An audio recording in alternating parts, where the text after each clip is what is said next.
The following is a class on the Srimad Bhagavatam, first canto, chapter number 1, text number 8, given by His Grace Sriman Sankarshan Das Adhikari, recorded on September 10th, 2011, in St. Vlas, Bulgaria. Om Namo Bhagavate Vasudevaya.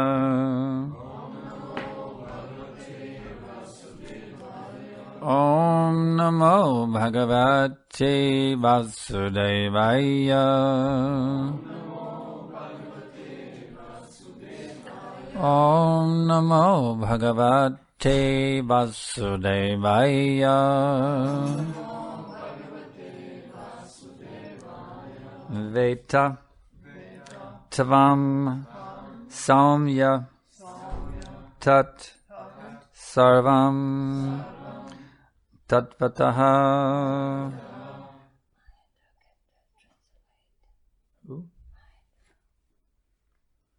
Mahendra, you want to do the translation today? You can. I would like you to translate. Yeah.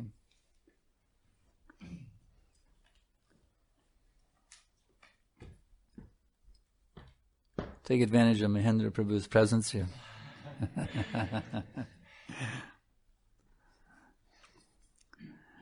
Tatvataha Tat Anugrahat Bruyu Snigdashya Shishyashya Gurava Guhyam Vetatvam Saumyatat Sarvam Tatvatas Tadanugrahat Tatvatas Tadanugrahat Bruhyu Snigdashya Shishyashya Bruhyu Snigdashya Shishyashya Guravo Guyamapyuta Guravam Guyamapyuta Veta 118. You are well conversant.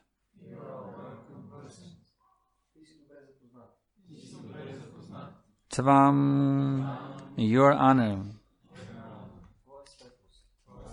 Saumya, one who is pure and simple.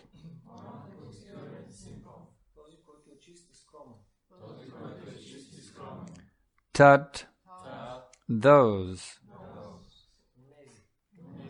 Sarvam, all. Tatvataha, in fact. Tat, there. Anugrahat, by the favor of. Bhuhyu, will tell. Snigdashya, of the one who is submissive.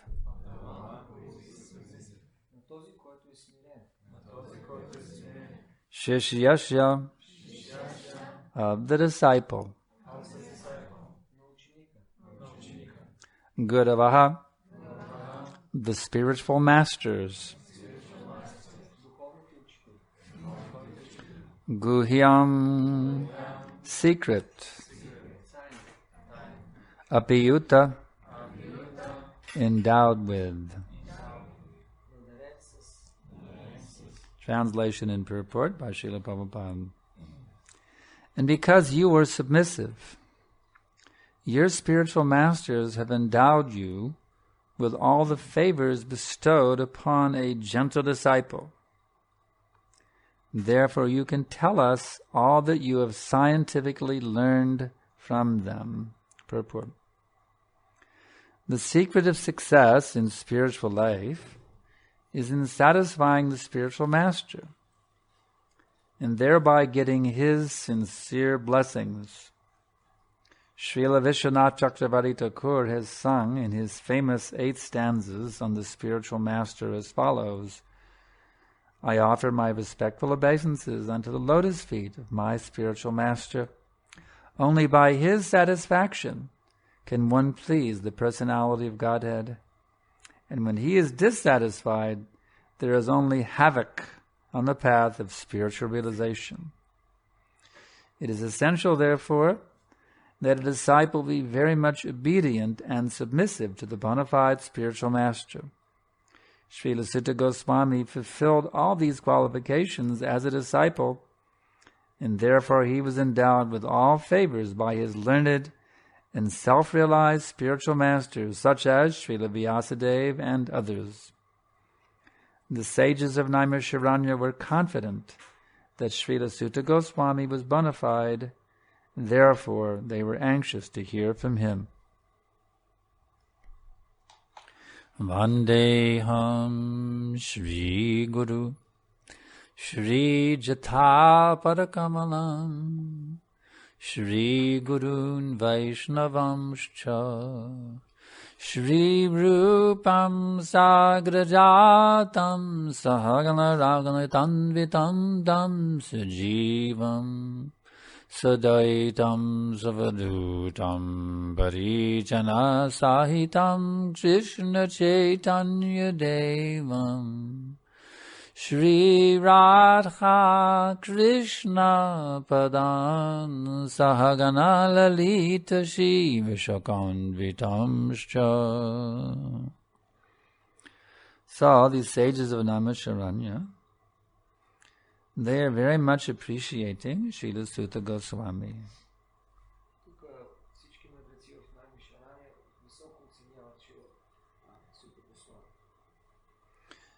Because he was submissive to his spiritual masters. So, the more we become submissive to Guru and senior Vaishnavas, the more we become pleasing to others.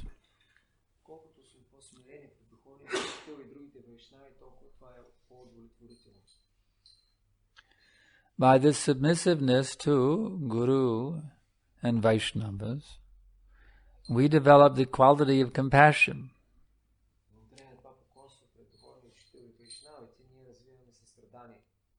The Vaishnava, he is known as Paradukha Dukhi.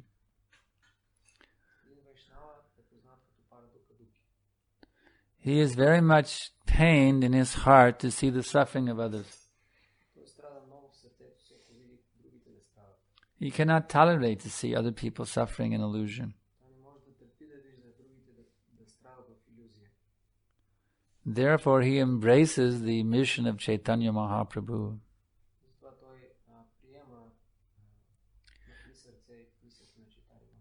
to deliver the suffering souls of this material world back to home, back to Godhead.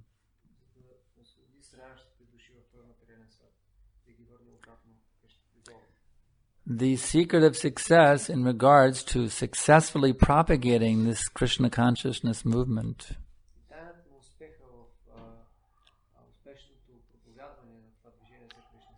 is to follow in the footsteps of Srila Sutta Goswami, to be submissive to one's spiritual master. In other words, it's not that on our own that we have any potency to spread this Krishna consciousness movement.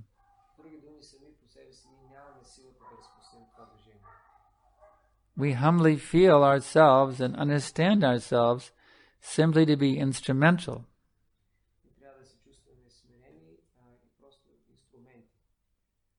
Prabhupada explained so nicely his feeling of being instrumental.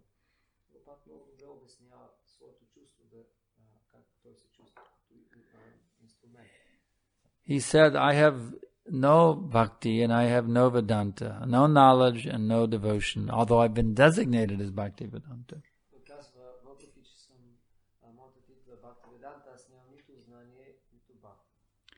And he prayed, my dear Krishna, you take me as a puppet in your hands and you make me dance as you like.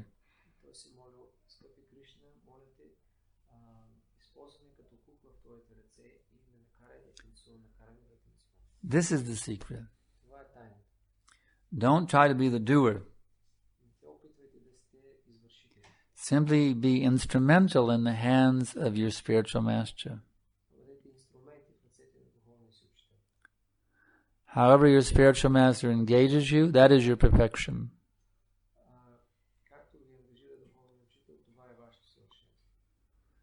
So Prabhupada has given us this wonderful engagement.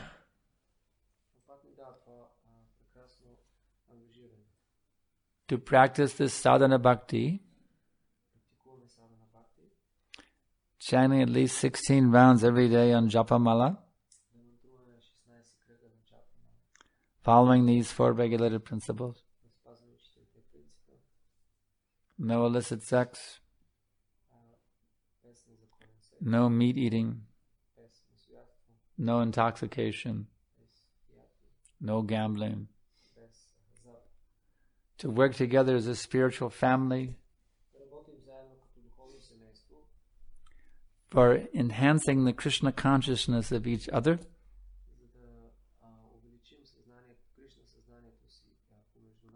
and for reaching out to the suffering people of this world to give them Krishna consciousness.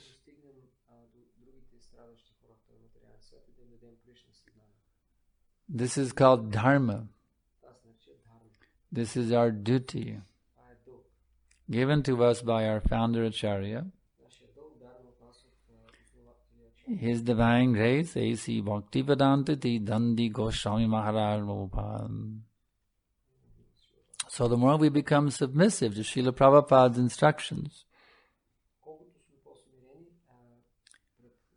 the more we will become happy, the more we will be successful in giving happiness to others. Prabhupada is very wonderfully pointing out here in his purport that if one dissatisfies one's spiritual master, there is only havoc on the path of self-realization.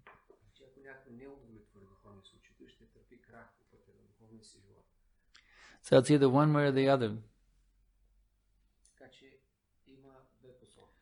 You either satisfy your spiritual master, or you dissatisfy your spiritual master. If you satisfy him, then you have all blessings, all empowerment.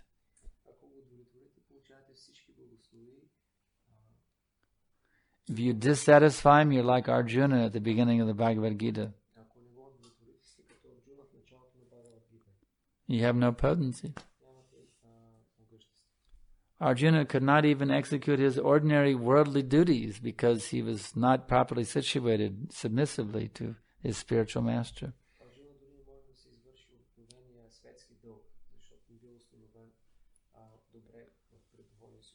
We see that sometimes. Somebody becomes disobedient to the spiritual master.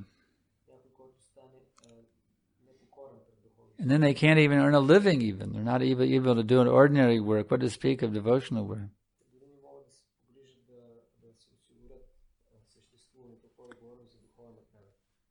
But if one follows the wonderful example of Arjuna and surrenders to one's spiritual master, then one is blessed with all power, all potency. So what is that Arjuna mood? It is very nicely explained. 2nd chapter of Bhagavad Gita. Karpanya dosho pahata svabhava prichtami tvang dharma samudacheta yat shreyansha nishtitang bruhi matanme shishashtihang shadimang tvang prapanam. Now I am confused about my duty. I have lost all composure due to miserly weakness. Now I am asking you to tell me clearly what is best for me. Now I am your disciple and a soul surrendered unto you. Please instruct me. This is the proper move. We approach our spiritual master. We humbly submit ourselves to him. And we beg him. We beg him to instruct us. It's because Sutta Goswami had this submissive mood to his spiritual masters.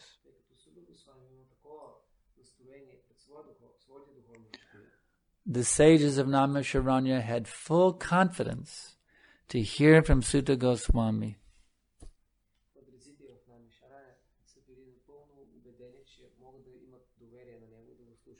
That because you are submissive to your spiritual masters, now therefore we are submissive to you.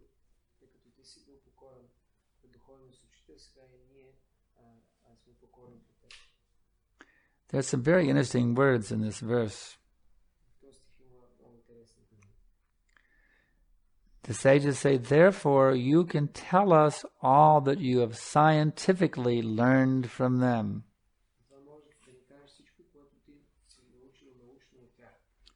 That word scientifically is very significant. The Sanskrit word here is tattvataha. Factual, in fact. So science actually means facts. It doesn't mean theories. What they call science nowadays is not science. It's theories only. Because they make one scientific theory, they call it the truth. It's accepted for some time. And then it's rejected by another so-called scientific truth. They reject one, they accept another one, they reject that one, they accept another one, in this way. Therefore, Prabhupada calls it fool's paradise. They don't know what they're talking about. They come up with some very fancy, speculative, flowery theories.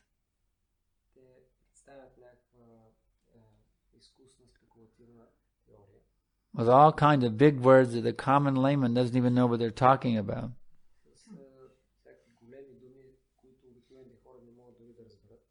And they're celebrated as great scientists. Just like this Dr. Stephen Hawkins. He Hawkins. He says that the universe came out of absolutely nothing. And he's applauded as the biggest brain in the whole world.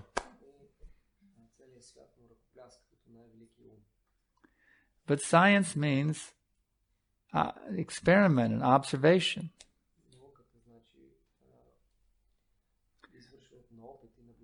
Where's the experiment that any scientist ever done when they took something, they got something out of nothing? Has it ever been proven in the history of science that you can get something out of nothing? But they put it forward, simply some flowery words, and people accept it. Actually, it's Buddhism. Everything comes out of the void. But they applaud him as a great innovator, a great scientific breakthrough. He's just giving Buddhist philosophy is all he's doing.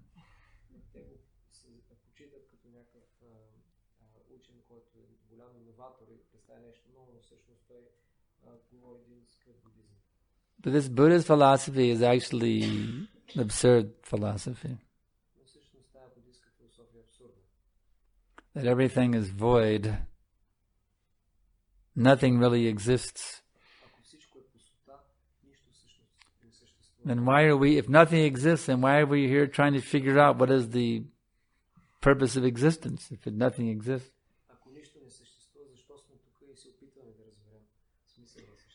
According to Buddhist philosophy, well, it's just, everything's just a figment of your imagination.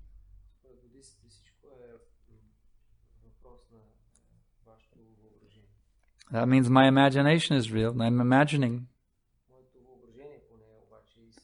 But my imagination doesn't exist according to Buddhist philosophy. So how can I imagine everything is real if I don't even exist?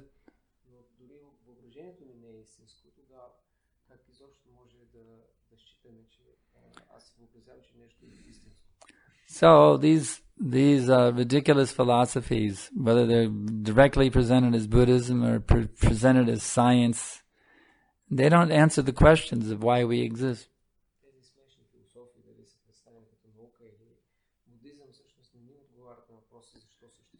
If we actually want to know why we exist,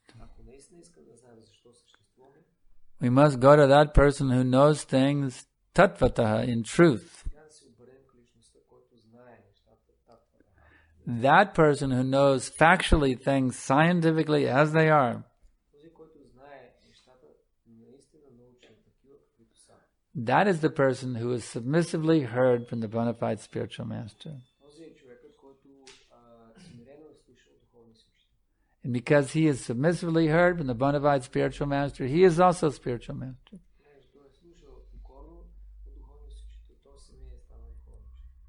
Therefore, Prabhupada ordered all of us to become spiritual masters,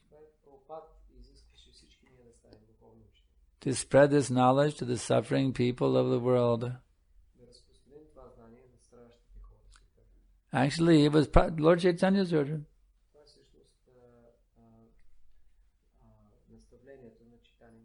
Jaride katariktaha Krishna upadashamara gaya guru hoyatara idesh. Whomever you meet, instruct him in the teachings of Krishna. This way, on my order, you become guru and deliver the people of Bulgaria. Or wherever you are living, you see, that country where you're living, you deliver the people of that country. That is Chaitanya Mahaprabhu's order. That you all become guru and save the people. That means we must spread this message. Just as we are doing, this Ratha Yatra is such a wonderful vehicle for spreading this message. Taking Jagannath out to bless all the people. Doing ecstatic Harinam to attract the people.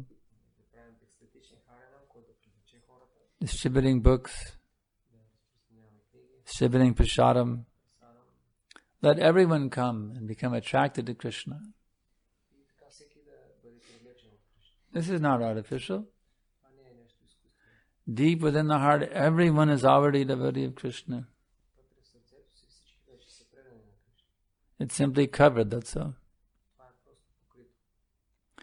There was 3 small boys, they were imitating the dancing. They had their hands in the air and they were going like this.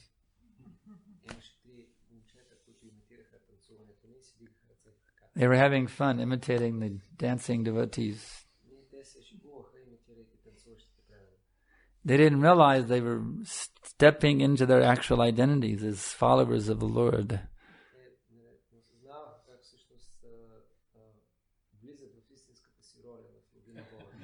Jivara Swarupa Hai Krishnara Nityadas.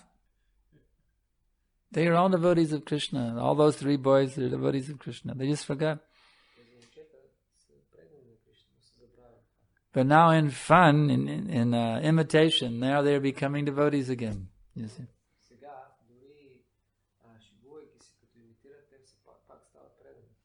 So the more we can flood all of these towns with Harinam and with Prabhupada's books, it will bring about a complete transformation of this planet.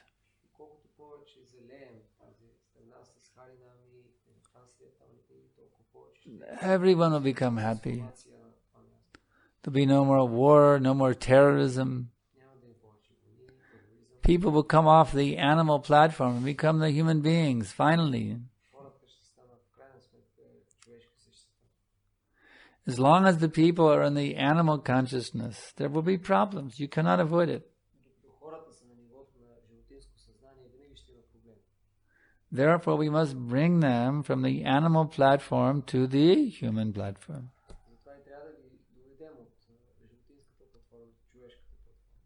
That's how they'll become happy. But as long as they identify with their body, they will never become happy.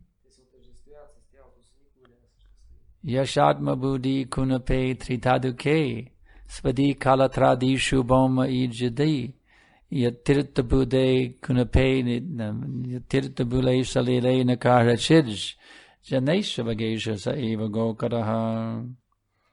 One who considers his material body to be his actual self,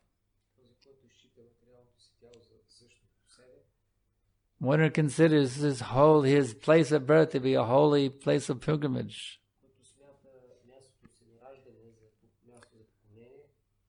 one who considers those persons related to his material body to be his family members and not other people,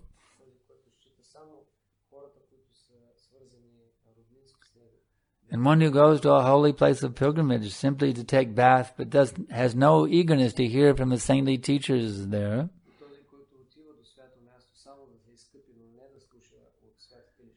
is conclusively understood to simply be an animal like a cow or an ass.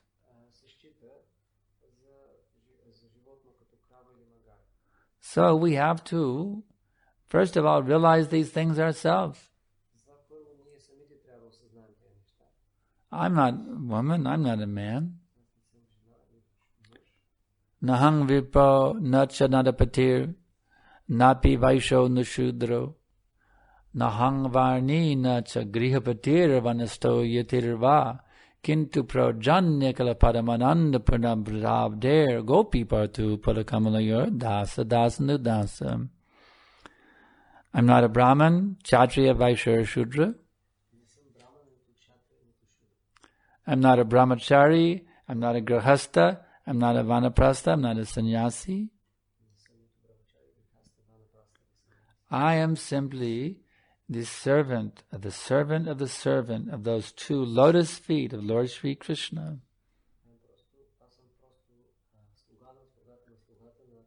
The maintainer of the gopis. He is an ocean of transcendental nectar. He is the cause of universal bliss. And he is shining with unlimited brilliance. So we have to realize that we have nothing to do with these material bodies. To the extent that we have realized who we are, to that extent we can enlighten and uplift the consciousness of others.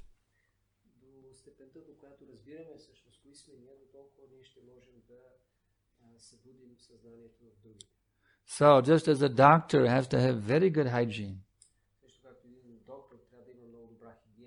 so that he's always in first-class health, so he can treat the patients. So we should have very good sadhana. We should rise early in the morning, take our bath, adorn the body with tilak, wear devotional clothing, dive deeply into Namamrita Sindhu, the ocean of the nectarian ocean of the names. Swim deeply in that nectarian ocean. Absorb that wonderful nectar of Krishna consciousness deep, deep, deep into our hearts. And then in that purified state, we will be empowered to attract people to Krishna. In other words, we can only attract people to Krishna to whatever extent we are attracted to Krishna.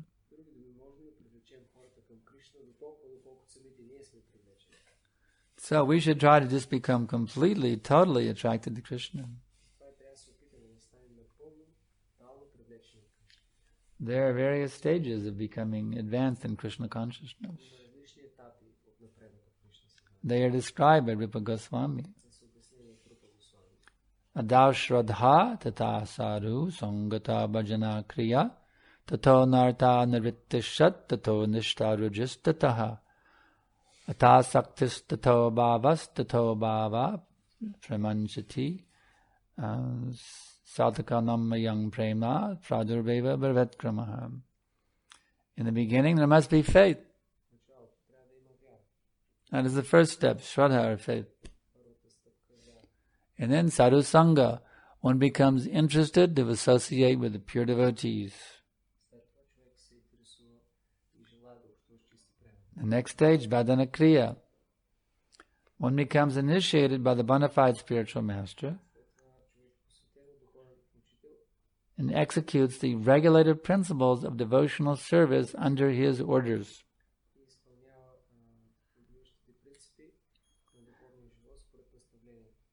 Thus, one becomes free from all unwanted habits. That's called anartha-nivritti. And he becomes nishta, or firmly fixed in Krishna consciousness. Thus, taste arises. One develops taste. One becomes so much relishing the taste of Krishna consciousness that other things are no longer attractive. Anything besides Krishna consciousness is no longer attractive.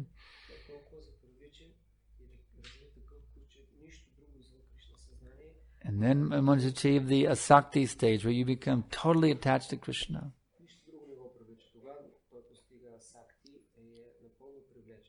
Sometimes people say, well, spiritual life means you must become detached.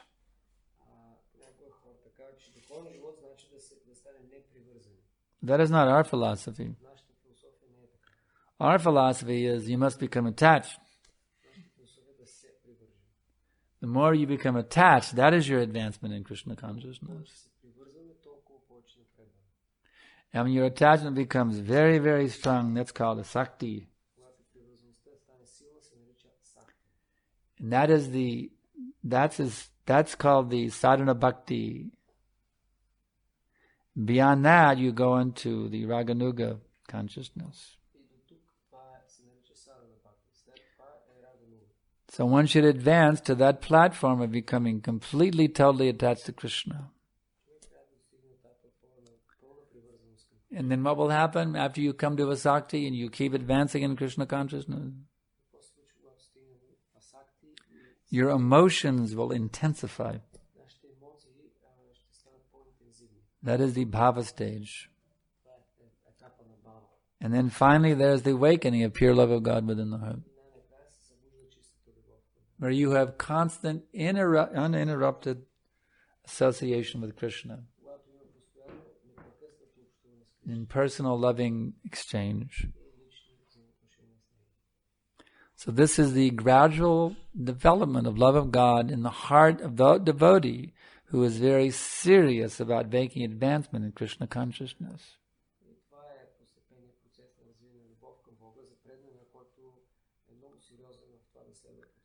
That devotee who achieved Krishna Prem,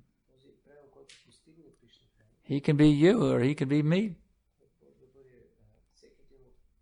That's up to us, how serious we are to advance in Krishna consciousness.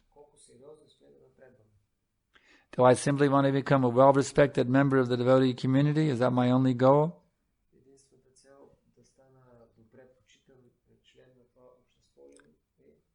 Don't cheat yourself. Go for perfection. And then automatically you'll be appreciated by the devotees. If our only desire is to be appreciated by the devotees and we don't want to become completely purified, that's not sufficient.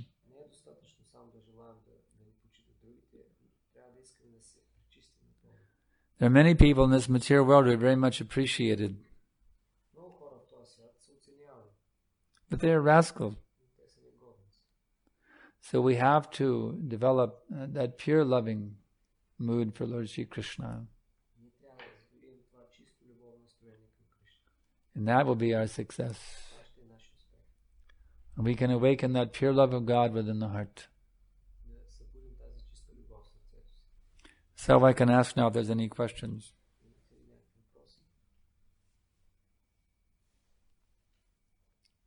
Narad Muni.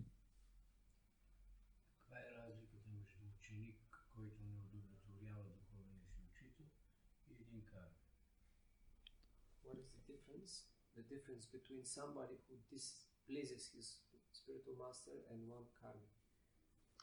What is the difference between someone who displeases the spiritual master and someone who is completely a non-devotee, karmi?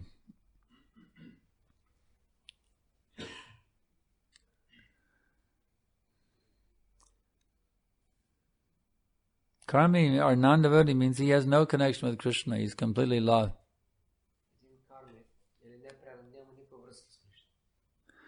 A devotee who's trying to be Krishna conscious, but he's not perfect. He's sometimes dissatisfying his spiritual master. He's much better off.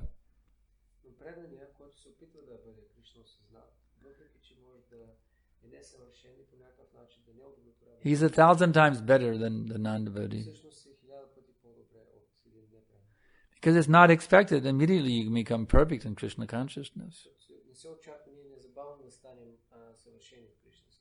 That person who seriously adopts the pathway, he's very millions of times better situated than the non-devotee.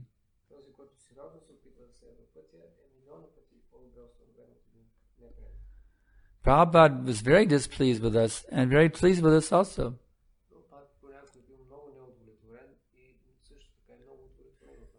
He one time said, all of my disciples, they are like coal. No matter how much you wash them, they're still dirty.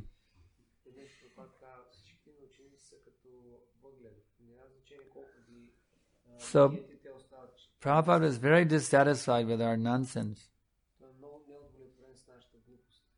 He was constantly chastising us, trying to chain us. At the same time, he saw our sincere attempt and he was pleased.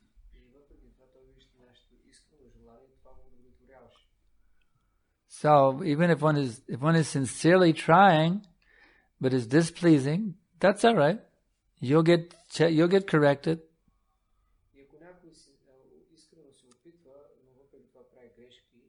It's better to make the sincere attempt and be correct if you're doing the wrong thing than not to do anything at all.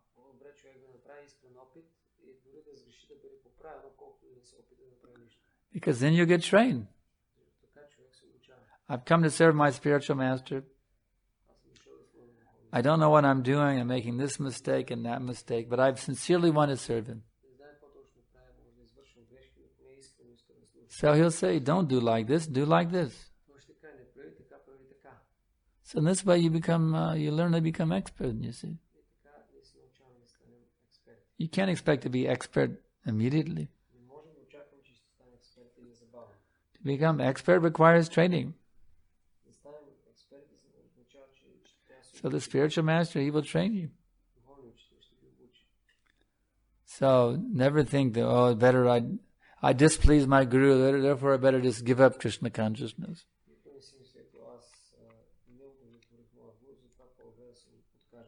Some people argue, well, because my chanting is offensive, it's better I don't chant at all. No, it's more offensive not to chant than it is to chant offensively. So not to serve the spiritual master at all is worse than to serve him and make a million mistakes.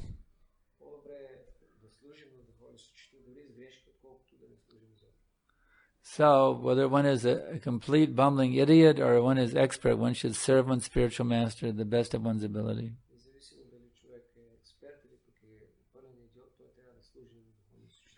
And then you will learn, you'll be trained. Any other questions?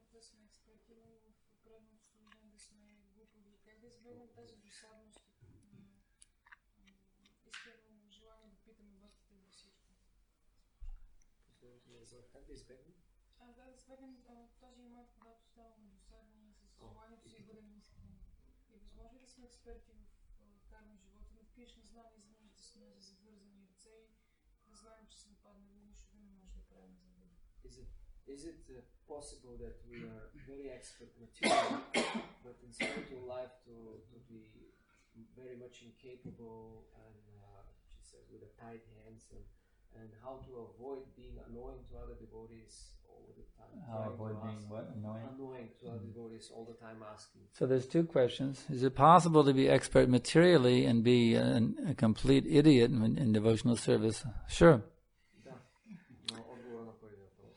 Just like somebody is very expert at,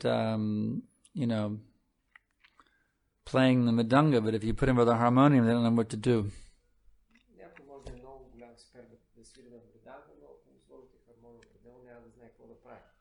So it's possible for someone to be very, very expert in material affairs and not know at all what they're doing when it comes to devotional service.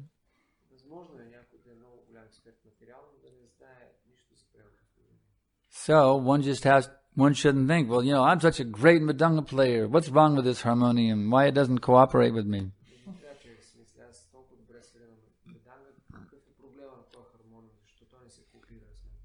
No, one has to be humble. Well, how did I learn to play the mridanga? Because I was submissive, I studied under great mridanga players, I became a good mridanga player. So now I have to become humble again with harmonium. I don't know anything about harmonium.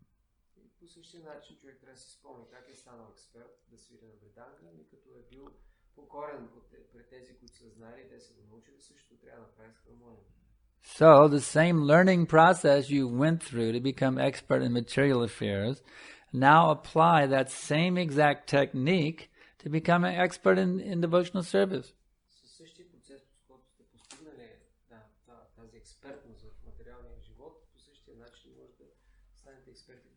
Just like you can speak, you're expert in speaking Bulgarian language. Were you born being able to speak Bulgarian language? No. But you submissively heard from your parents and you learned how to speak Bulgarian language. So now you're expert, fluent Bulgarian speaker. So in the same way that you submissively heard from your parents how to speak Bulgarian language, you should be very meek and humble and learn how to do devotional service.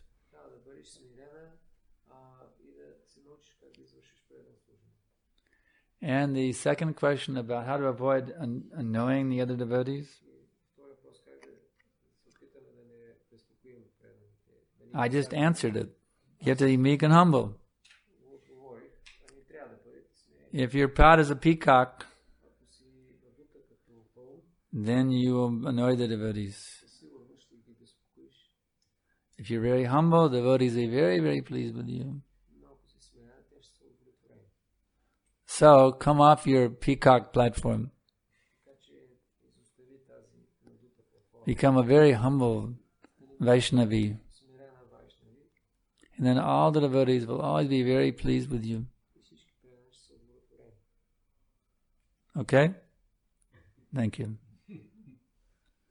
All right, next question. Yes, Prabhu.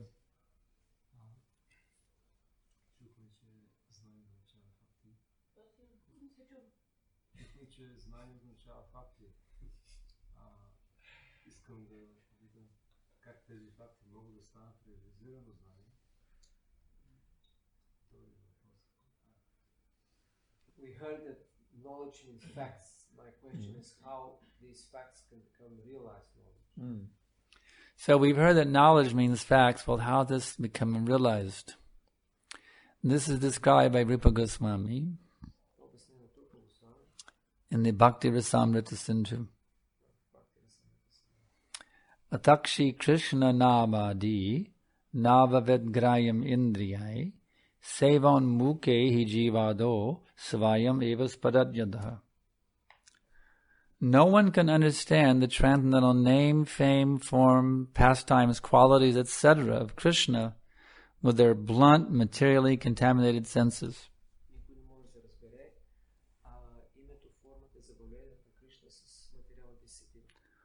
Only when one becomes spiritually saturated by transcendental loving service of the Lord, beginning with the tongue,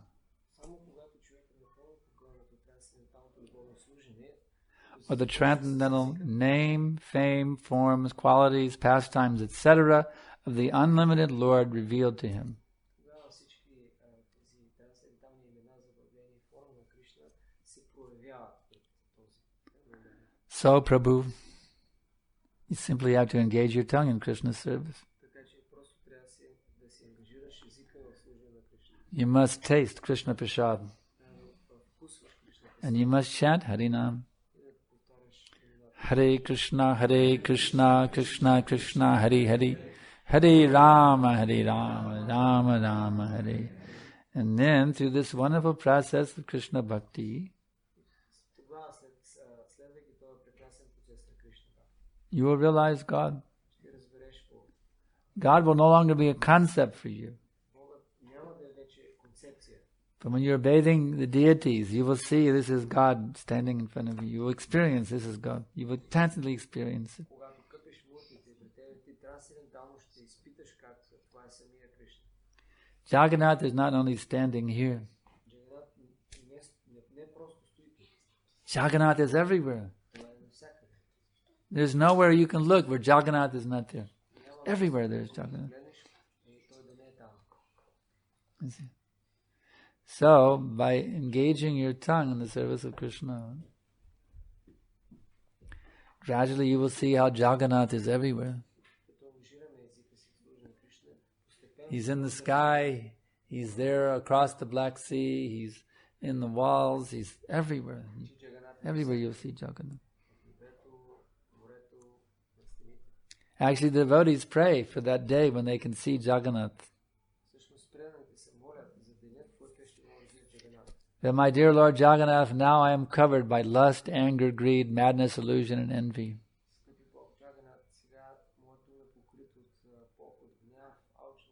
But I am praying and begging for that day when I can see you everywhere, my Lord. Jagannatha Shami Nayana Patagami Bhavatume. Please come to my vision. We're not demanding that Jagannath show himself, no.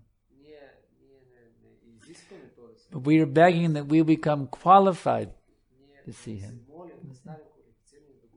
That all of that dirt in the heart will be washed away, you see.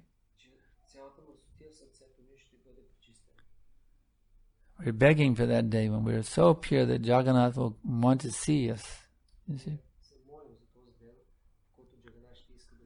When Jagannath wants to see you, then you will see Jagannath. You see, if I want to meet the President of the United States, it will be very difficult. Even recently, I tried to arrange a meeting with the governor of Texas.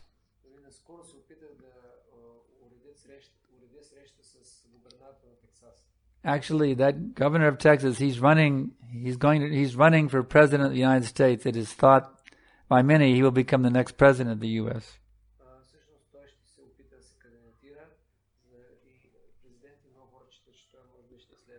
So I recently tried to arrange a meeting with him.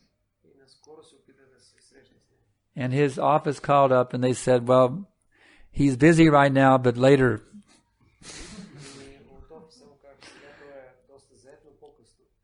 Because he did not want to see me, I was not able to see him. But if he wants to see me, I have no difficulty seeing him. So you have to do such first-class service in such pure loving mood that Jagannath will want to come and see you.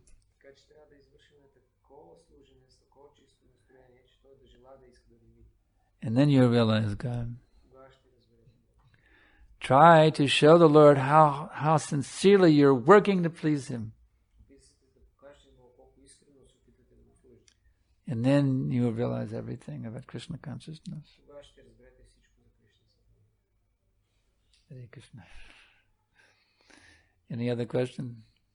Yeah.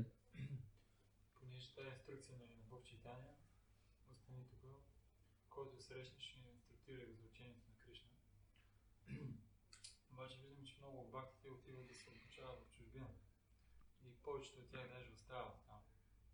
Кое е по-добре от двете? Отиде да се обучи в чужбина и там да остане или да остане в България, където се живее? You mentioned this instruction from Lord Chaitanya to preach and help the people where we live. But I see that many devotees go to be trained somewhere else in another country, and many times they stay there. What is better to go be trained somewhere else, or to try to do that here and preach here? Once you consult, is it better to stay where you are or better to go somewhere else? Now you consult with your spiritual master or higher authorities.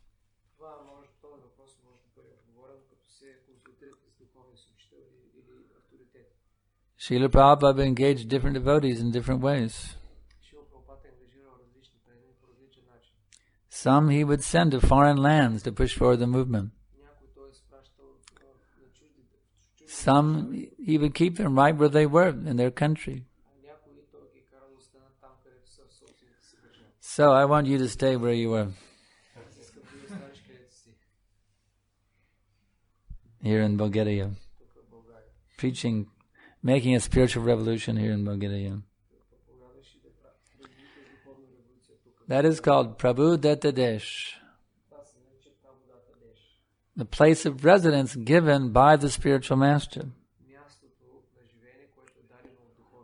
So I am not by your birth, but by the spiritual master's giving. I am giving you Bulgaria as your Prabhu Datta Desh. So on Guru's order now, this is your place of residence.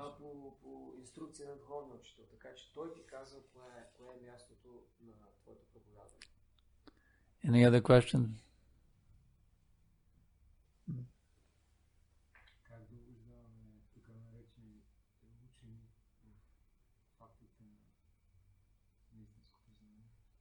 How can we convince the so-called scientists about the facts of the real knowledge? How can we convince the scientists? That is not an easy thing.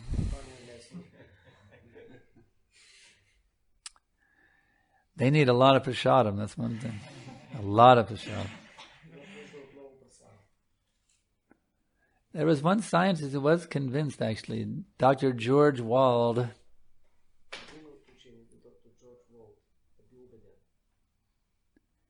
He was, he gave one presentation at the University of Florida years ago, presenting the materialistic viewpoint.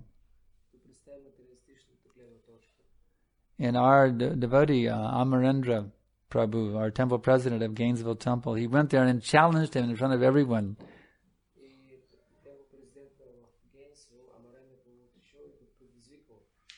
Amarendra debated with him and defeated him in front of all the people.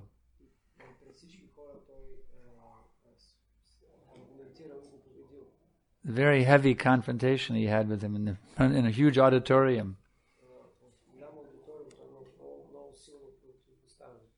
But then many years later, that same scientist who was so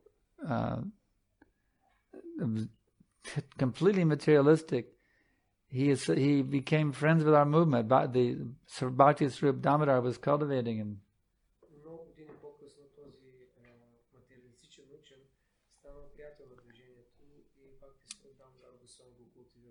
And he became very favorable towards the spiritual viewpoint of reality.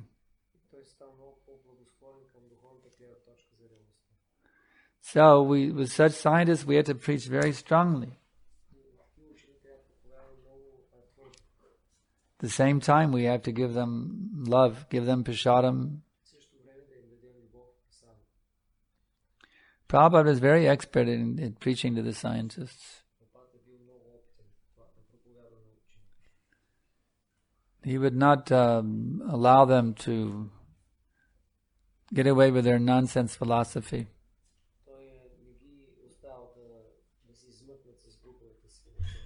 He would completely defeat their nonsense philosophy.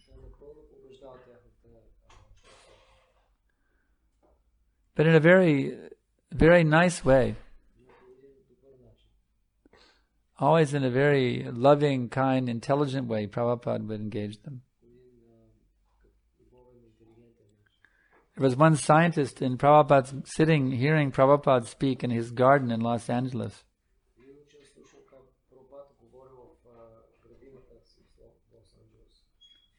Dr. Wolf. And Prabhupada had said that how the materialistic people are mad.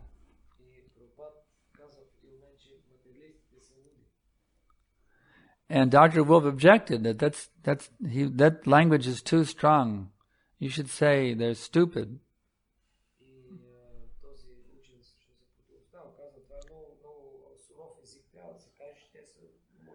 I forget what he probably said.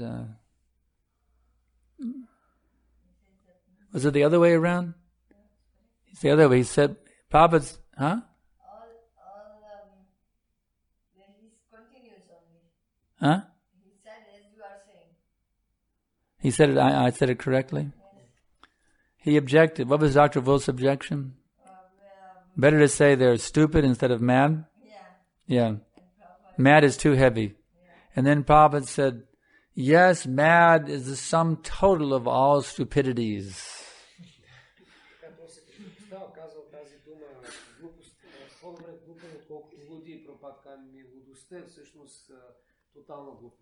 So Prabhupada was very expert in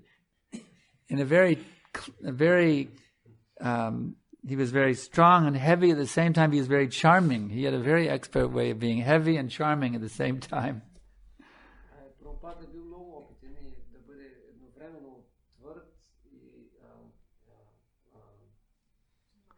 In other words, Prabhupada didn't just attack, but he was a gentleman at the same time, very much of a gentleman.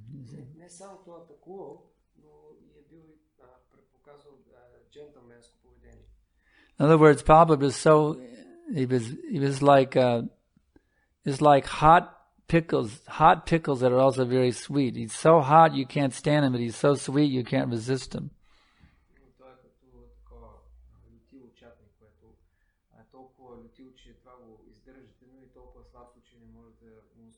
So preaching of the scientists requires a very qualified preacher, actually. He must be a very qualified preacher to preach to them.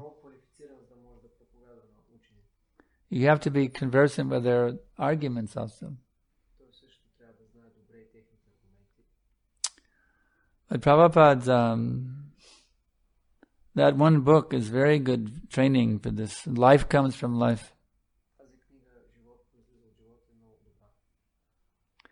Prabhupada's logic is so simple and so powerful. They say that life comes from matter. This is what Dr. Wald was saying. He said that matter precedes consciousness. But it's actually the other way around. Consciousness precedes matter. See, this is the basic fallacy of modern science. They say that consciousness comes out of dead matter. You can take dead matter and arrange it in a certain way and you can get consciousness. But where's the proof?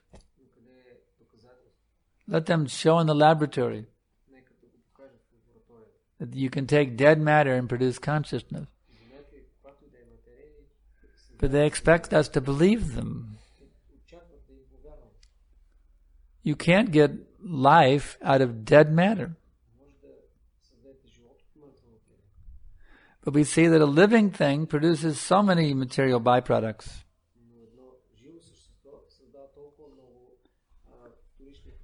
Just like we are all living beings, and every day we are passing so much stool and urine, you see.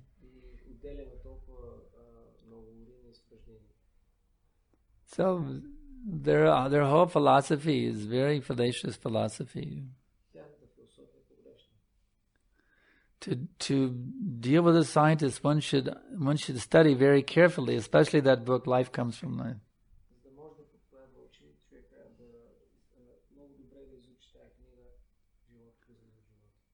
Because Prabhupada has so expertly defeated their arguments.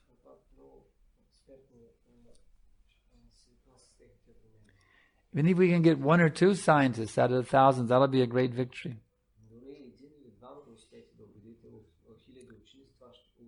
Ekas Chandra, 1 moon can light up the whole sky.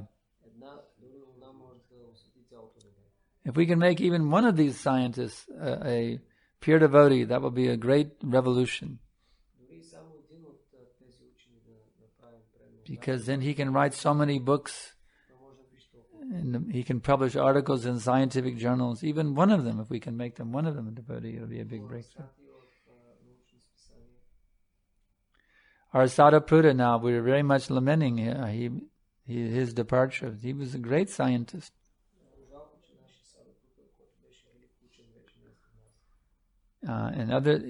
He was very much respected by the material scientists. Unfortunately, our Sadhapruta Prabhu, he's left his body. But his books are there. One can study the books of Sadhapruta Prabhu and gain very good insight on how to convince the scientists to become Krishna conscious.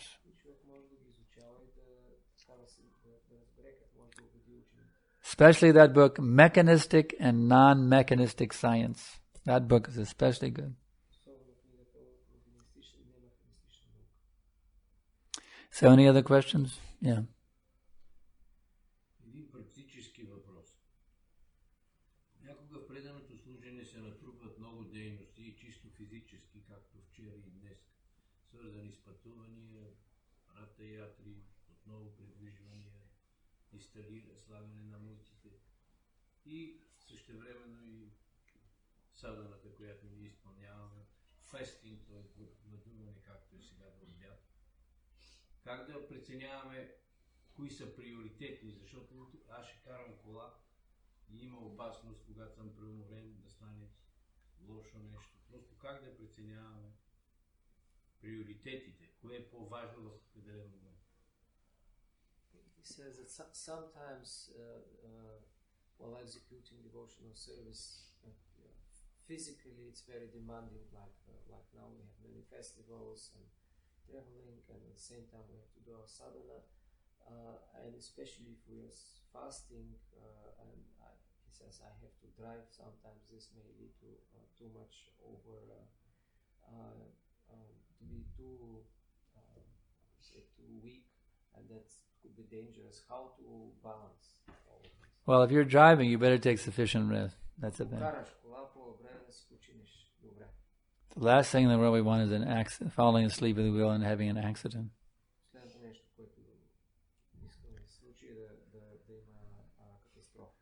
So one should plan accordingly. Actually, driving at night one should not do.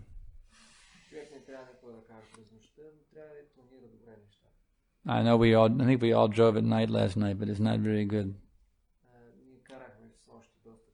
It's especially dangerous driving at night. One has to, if required, one may have to make up one's round the next day.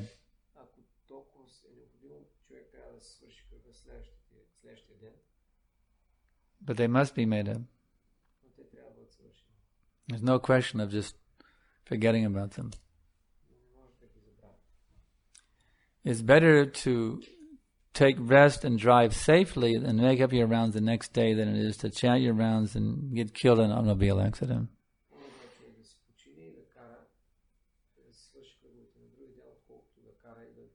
We want our drivers to be well rested and drive safely also, not like speed demons. Slow but steady wins the race.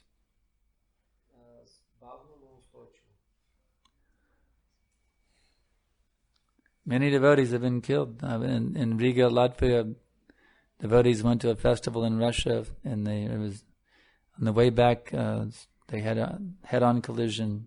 It's a very sad thing. One girl was paralyzed for life. Other devotees were killed. Very, very sad thing when that happens.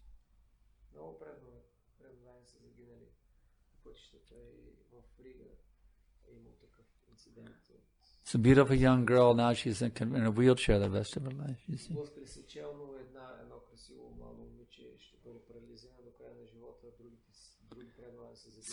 Simply because the devotee fell asleep at the wheel, that's all.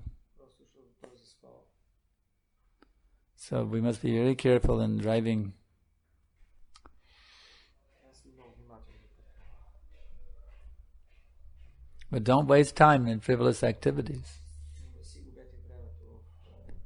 When there's time, immediately chant Hare Krishna, chant your round. Имате време, веднага повтаряйте Харе Кришна. If there's any time, immediately chant. In fact, we're going to end the class now to give you time to chant. Сега ще свършим класа. Huh? Дадем шанс да повтаряме. He's done. Huh? He's finished his rounds. He's done with his rounds. He's doing his rounds? He finished already. Finished our rounds already. Well, let him take a nap then, if he needs one. Тогава може да се почине. And want our devotees, we want the service to be done, want everybody to be safe. If necessary, make up your rounds the next day, but don't neglect your rounds. Ако трябва да се оставите кръго за други ден, но не ги забравяйте, трябва да ги свършите. Is that clear? Yes. We were talking about the scientists. Can we